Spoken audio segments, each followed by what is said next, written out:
پاکستان میں جان بچانے والی ادویات کی قیمتوں میں ہوش ربا اضافہ دیکھا جا رہا ہے۔ Sugar, blood pressure, T B, جگر سمیت دیگر ادویات مصنوعی قلت کے باعث مارکیٹ سے شارٹ نظر آ رہی ہیں۔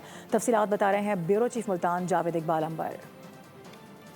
مہنگائی کی حالیہ لہر نے ادویات کی قیمتوں پر بھی خاصا اثر ڈالا ہے اور مارکیٹ میں اس وقت جان بچانے والی ادویات جو ہے وہ بہت زیادہ مہنگی ہو گئی ہیں، اور اس وقت دیکھا جا رہا ہے 50 سے 60% جو جان بچانے والی ادویات ہیں وہ مہنگی ہو گئی ہے۔ خاص طور پر اگر بات کی جائے شوگر کی، جگر کی، معدے کی اور اس کے ساتھ ساتھ ٹی بی کی ادویات کی، تو وہ بہت زیادہ مہنگی ہو چکی ہیں اور مارکیٹ میں ان کی قلت بھی دیکھی جا رہی ہے۔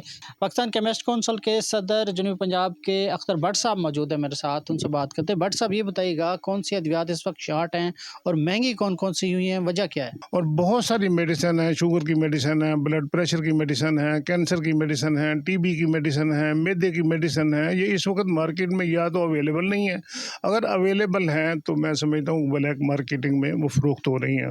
یہاں میں ایک مثال دوں گا شوگر کے حوالے سے، جو انسولین ہے وہ گزشتہ دنوں جو ہے وہ 300 سے 400 روپے کی انسولین آتی تھی، اب اس کی قیمت 1100 سے 1200 روپے ہو چکی ہے۔ اسی طرح دیگر ادویات بھی 50 سے 60% مہنگی ہو چکی ہیں، جس کی وجہ سے شہریوں کو پریشانی کا سامنا ہے۔ بہت شکریہ۔